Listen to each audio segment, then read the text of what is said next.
Hi there, this is Jim Schaffner, and I'm at the Haus ski shop with Lila Lapanja. And it is early season. Lila's getting ready to go to her training camp in Europe before the first races of the year, and we are getting her boot setups all dialed in. I've been working with Lila since she was 12 years old, which means that we've been doing this together for about 13 years now. And we've gotten to the point where we understand each other very well, the language we use, how we approach it, and these times we spend together aren't just about the equipment, but also checking in with her to see what she's working on and how we can make changes of the boots to adapt to that. So without further ado, I want to ask Lila a couple questions. What have you learned in 13 years about the ski boot setup and you? Yeah. First off, I love working with Jim. He's one of the best boot fitters in the world, and he is a big reason why I continue to race at the level that I can.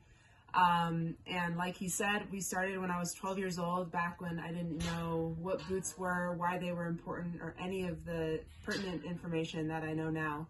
And it's evolved. So when I was younger, when I was between 12 and 15, it was mostly about the fit, just getting a good fit.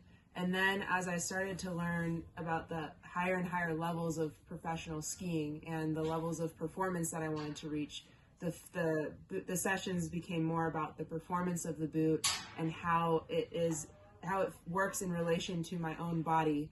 And obviously, going from 12 years old to 25, my body has changed in crazy ways, and I've gotten bigger, I've gotten stronger, I work out more often now.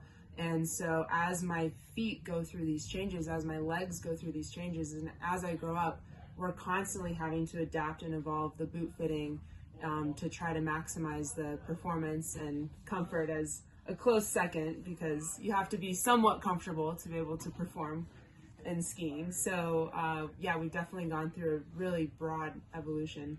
So for you, how much of this stuff was innate and how much of it has been a process? I would say 0% of it was innate for me.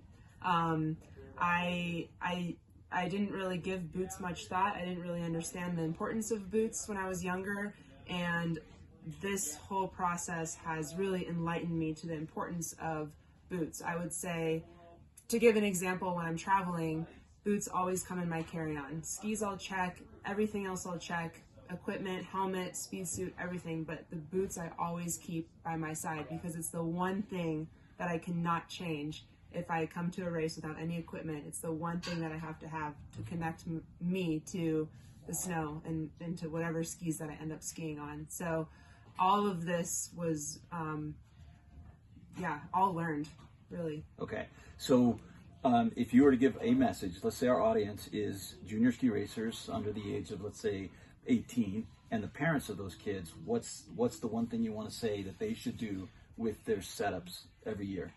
I would say the first thing is getting boots done is like going to the dentist twice a year. Like, I really think you have to make it an absolute priority as part of your program to being a ski racer. Whether you're the athlete or the parent, you have to make it a priority to get your boots fit. And if I had one piece of advice, it would be for the athletes to start to take more ownership for working on their boots. So it's not just ask a lot of questions. Ask why am I fitting my boot this way? What is it going to do? Be really curious as to why your boot fitter is doing what they're doing, and how, if something's bothering you or if you have any feelings that don't feel right or feel good, express yourself and tell your boot fitter that, because they might be able to find something that can really take your skiing to a whole other level. And sometimes it can be even a matter of seconds when you find the right boot setup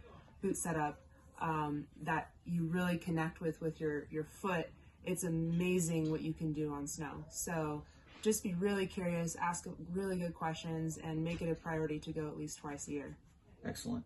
So there's a group of us that work together actually to help you out. And the other day I was getting your skis ground, and I made this huge pile of blue dust from your Langes, and I posted that picture online. And the two guys that first piped up are another part of your team. It was Billy Kaplan from Pennsylvania, who helps work on your liners and gets them set for you to be in these boots.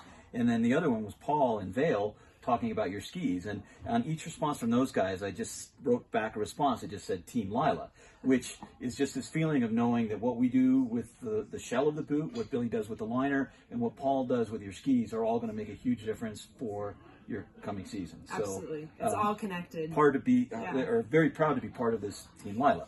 The last thing I want to ask you for today is there's a word on the street going around that when you were a kid, you wanted to ski on Lange boots for a particularly unprofessional reason. What's that reason? Very unprofessional reason. Yeah. Some of you have probably heard of the Lange Girl posters, and that was definitely a dream that I had when I was younger. I thought the posters were really cool.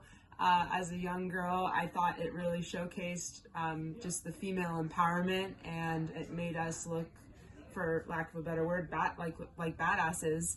And I switched boot companies a couple years ago, and one of the hardest decisions by switching was thinking about not being able to be a Lange girl. So I'm hoping that in the next coming years I'll still get the opportunity and maybe go do a photo shoot myself. Okay, and I hope that happens, because usually it takes results. Yes, for that to be the case. So wishing you the best. Thank you, Jim. Yeah, thank you. Thank you so much.